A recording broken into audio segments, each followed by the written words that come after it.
ঈশা আম্বানির master plan হলো success, আরও একটা বড় ইন্ডাস্ট্রিতে করতে যাচ্ছে রাজত্ব কায়েম। কিন্তু কি ছিল সেই বড় গেম, আরও কি কি শকিং ও মজার ঘটনা ঘটে গেল সেই ইভেন্টে। এদিকে আবার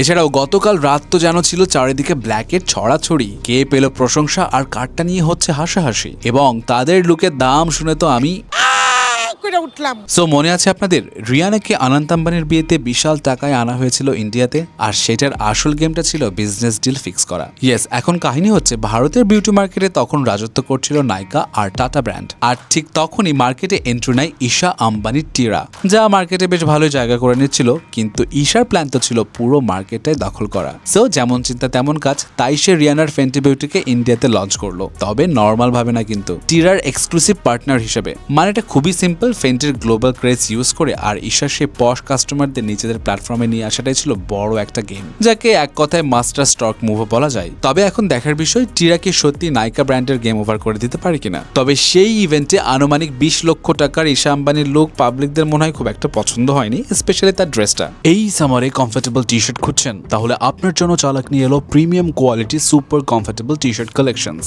ভিজিট করুন www.chalak.com, গ্যারান্টি দিচ্ছি চমকে যাবেন। বাট সেই ইভেন্টে জানবীর ব্ল্যাক অ্যান্ড হোয়াইট লুক তো পুরাই অস্থির লাগছিল। তবে আরেক public same black and white লুকে খাচ্ছে পাবলিকদের পচানি। বেশিরভাগ পাবলিক রিভা আরোরার মেকআপ দেখে পাচ্ছে ভয়, আবার অনেকেই আফসোস করছে যে এত কম বয়সেই কৃত্রিম ভাবে তার ফেসের 12টা বাজানোর কি দরকার ছিল ভাই। এদিকে গতকাল যেন ব্ল্যাক নিয়েছিল একদম মাথামাতি, যেমন কৃতি সেনরের JQ ইভেন্টের এই লুক যেমন ছিল অবাক করার মতো, আবার তেমনই ছিল এক্সপেন্সিভ, আনুমানিক 3 লক্ষ টাকা। আবার তাকে বড় টক্কর দেয় অ্যাক্ট্রেস রাধিকা শেঠ তার গ্ল্যাম দিয়ে। এদিকে আবার আকাঙ্ক্ষা পুরী যখন তার গ্ল্যাম লুকে বড় চ্যালেঞ্জ নিয়ে হাজির হয়, তখন শানায়া কাপুরের লুক দেখে পাবলিক বলছে তার দর্জিকে বাট যে যাই বলেন ভাই, শানায়া কাপুর কিন্তু সেই কনফিডেন্ট নিয়ে প্লেসটাকে ক্যারি করেছে।